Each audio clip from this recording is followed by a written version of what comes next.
అసలు ట్రైలర్ చూసినా పాటలు చూసినా ద ఫస్ట్ 5 secondsలో అందరు కనెక్ట్ అయిపోతున్నారు ఎమోషనల్లీ. ఆ మ్యాజిక్ క్రియేట్ చేయటం ఎలా జరిగింది, ఆ కథ ఏంటి అంటే బేసిక్గా మీరు చూసిన కథ, మీరు పెరిగిన కథ ఏంటి అసలు? నేను చూస్తూ పెరిగిన కథ లేదన్న. మా ఊళ్ళో జరిగిన కొన్ని ఇన్సిడెంట్స్ని, నేను చిన్నప్పటి నుంచి కొన్ని చూస్తున్న సిచ్యువేషన్స్ని, ఆ సిచ్యువేషన్ అన్ని నేను అడాప్ట్ చేసుకున్నాను. అంటే కొన్ని విషయాల్లో కొంత నాకు ఆవేదన కలిగిందనమాట. ఇప్పుడు బేసికల్ చావు ఉంటుంది, బేసికల్గా ఒక ఎమోషన్ థింగ్, అది చిన్న బాధ. కానీ ఇంకో యాంగిల్లో చూస్తే బోల్డ్ అంత ఫన్ ఉంటుంది అక్కడ. పాటలో చూసాము, అది ప్రేమగా అన్ని విషయాల గురించి చెప్తూ it is emotional yet sweet. ఒక చావు అంటే ఒక చచ్చిపోయిన మనిషి గురించి కూడా అంత ఇదిగా ఎక్స్ప్లెయిన్ చేయొచ్చు అంటే నేను ఆ పాట ఎందుకు ఆ సిచ్యువేషన్ వచ్చినప్పుడు ఇలాంటి పాట పెడదామని అనుకున్నప్పుడు నేను ఫిక్స్ అయింది ఏంటంటే, మామూలుగా ఎవరైనా పుట్టినప్పుడు, ఒక మనిషి పుట్టినప్పుడు సంబరాలు చేసుకుంటాం, పార్టీలు చేసుకుంటాం, దావతులు చేసుకుంటాం, వెల్కమ్ చెప్తాం ఆ బేబీకి. కానీ ఆ బేబీ తర్వాత అన్ని కష్టాలు పడుతుంది. పెరగాలి, చదవాలి, ఆడాలి, ఫ్రెండ్స్, పార్టీలు, పెళ్ళాం, పిల్లలు, చాలా కష్టాలు పడినకు వస్తున్నాడు ఆ బేబీ. దానికి ఎంతో వెల్కమ్ చెప్తున్నాం, మనం సెలబ్రేషన్ చేసుకుంటున్నాం. మనిషి పోతే అన్నీ అనుభవించి కంప్లీట్ లైఫ్ అనిపించి మనిషి పోయాక ఇంకా ఏ బాధ, బతుకుంటే అన్ని బాధలే కదా. వాడు అన్నీ వదులుకొని చచ్చిపోతాడు, ఏం బాధ లేదు. కంప్లీట్ లైఫ్ అనుభవించిన మనిషి చనిపోతే సెలబ్రేషన్ చేసుకుంటూ పంపిస్తాడు. లిరిక్ కూడా అదే ఉంది కదా, బాధే లేని చోటు వెతుక్కుంటూ పోతే, బాధ లేని చోటు వెతుక్కుంటూ పోతున్నాడు. దానికి ఎందుకు మనం బాధపడ్డాము? కంప్లీట్ లైఫ్ అనుభవించిన వాళ్ళని హ్యాపీగా పంపిద్దాము అనేది నాకు ఎప్పటి నుంచో ఉందన్నమాట. సో అది చెప్దాం అనుకున్నాము. దానికి మా బీమ్స్ సిసిరిలియో, కాసర్ల శ్యామ్ కోంబో అద్భుతంగా పనిచేసింది. అది ఈరోజు ఒక మంచి ఫీల్ గుడ్ సాంగ్ అయింది, ట్రెండింగ్లో ఉంది. చాలా చాలా హ్యాపీ.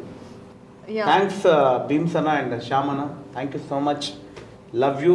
నా ఫీల్ ఏదైతుందో ఎగ్జాక్ట్లీ అది మీరు ట్యూన్ చేశారు, రాశారు. వండర్ఫుల్ అండి. సో కావ్య గారు, మీరు ముందు ఎప్పుడైనా అంత రా పల్లెటూరి వాతావరణంలో ఉన్నారా, ఎక్స్పీరియన్స్ చేశారా? గంగోత్రిలో ఉందండి. కరెక్టే, గంగోత్రిలో ఉన్నాను, కరెక్ట్గా చెప్పాడు.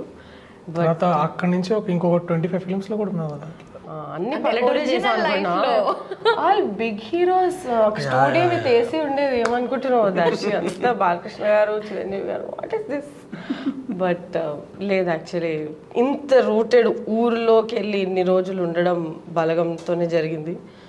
అండ్ నాకైతే చాలా నచ్చాయి పల్లెటూర్లు. మళ్ళీ అన్ని రోజులు వెళ్ళే ఛాన్స్ అయితే రాదు, కానీ అసలు అక్కడ వాతావరణం, అక్కడ జనాలు, వాళ్ళ ప్రేమలు, అది సిటీలో అయితే ఇంపాసిబుల్. మనకున్న లైఫ్ స్టైల్కి, మన బిజీ స్కెడ్యూల్స్కి వాళ్ళలాగా మనం ఎప్పటికీ ఉండాలి.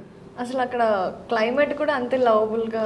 క్లైమేట్ అంత లవబుల్గా ఉండదండి. మేము సమ్మర్లో చాలా బాగుండేది, బట్ మేము చేసిన సమ్మర్లో అది మేము చేసినప్పుడు ఏంటంటే లిటరల్లీ ఇదే టైంకి 1 year బ్యాక్ షూటింగ్, ఏప్రిల్ మార్చ్లో సిరిసిల్ల ఎండలు, ఆహా.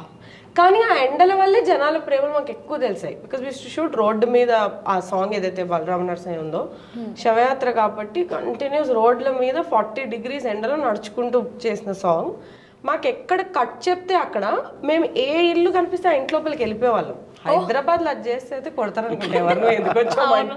అక్కడ అట్లా ఉండదు. రండి రండి, కూర్చోండి బిడ్డ, ఎంత ఎండలో చేస్తున్నారని వాళ్ళు మాకు ఇట్లా మజ్జిగ, వాటర్ అవన్నీ ఇచ్చేవాళ్ళు ఇంట్లో.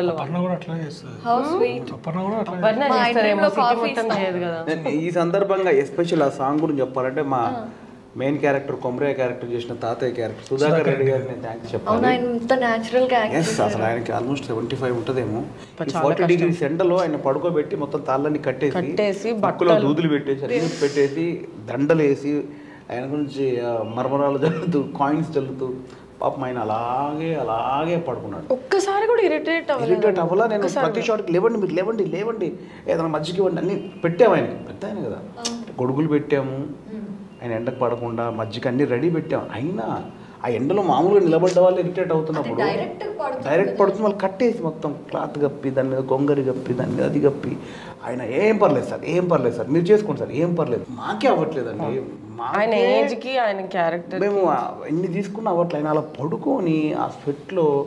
థ్యాంక్ యూ సుధాకర్ గారు, నిజంగా మీరు పడ్డ కష్టానికి ఈరోజు అది చూస్తున్నారు మీరు, అంతే. చాలా స్ట్రెయిన్ తీసుకున్నారు ఆయన. అయినా తెలుసు. నేను నిజంగా లిటరల్గా సెకండ్ డే భయపడిపోయాను. అవునవును. భయపడిపోయి ఒక ప్రొడక్షన్ మైండ్ సపరేట్గా పెట్టి షార్ట్ నేను ఆపుతాను, అతనికి ఇప్పండి, లేపండి, మజ్జిగ ఇవ్వండి, గొడుగు పెట్టండి, జ్యూస్లు ఇవ్వండి. చాలా కష్టం అండి అది. చూడడానికి పడుకోవడం అంటారు, ఇరిటేషన్ స్టార్ట్ అవుతుంది లోపల. అవును, అస్సలు ఎయిర్ వెళ్ళదు కదా బాడీ మీద. ఎయిర్ వెళ్ళదు. మళ్ళీ ఆ ఏజ్ డైరెక్ట్ సన్ను, వెనక నుంచి అరుపులు, సౌండ్, గోల, జూనియర్స్ ఇంకా మరమరాలు చల్లడం, అన్నీ ముక్కులో పడతాయి, కళ్ళలో పడతాయి, కాయిన్స్ వేస్తున్నాం. ఆ గ్లూకాన్ యాడ్ ఉంటుంది కదా, స్ట్రా పెట్టి సన్ను లాగేస్తా, అట్లనే ఉండేది అనుకుంటా. ఎగ్జాక్ట్లీ. షార్ట్ అయిపోగానే వీళ్ళందరూ ఇలా అయిపోయారు. అయ్యో పాపం. మళ్ళీ దాంట్లో నాదొక వర్షన్ ఉండేది, అలా ఊరికే నడవడం కాకుండా ఏడుచుకుంటూ వెళ్ళాలి. ఇప్పుడు ఎమోషన్ అనేది ఒక షాట్లో చేయగలం, 3 రోజులు ఏడుస్తూనే ఉండాలంటే వాళ్ళకి చుక్కలు కనిపించే. అంటే ఒక సగం రోజు అయ్యాక ఏడుపు జెన్యున్ గానే వచ్చేసింది సార్. ఇంకెంతసేపు ఏడవాలి అని ఏడ్చేసారా? ఎండలో ఎండ ఎట్లుందంటే ఏడుపు ఇంకో గతి లేదు అన్నట్టుంది అనమాట. కాకపోతే నాకు ఒక హెల్ప్ అయింది దానివల్ల. అంత ఎండలో 2-3 రోజులు అలా నడిపించి వీళ్ళు మొత్తం చిక్కిపోయి మాడి మసైపోయారు అనమాట. నాకు విజువల్గా అది పాపం తండ్రి చచ్చిపోయినందుకు బాధలో ఎంత బాధలో ఉన్నారు అన్నట్టు నాకు విజువల్గా క్యాప్చర్ అయింది. అది ఒక హెల్ప్ అయింది నాకు. డైరెక్టర్ అండి చాలా. దానివల్ల నాకు అదొకటి వచ్చేసింది, రియల్ ఎమోషన్స్ వచ్చేసాయి.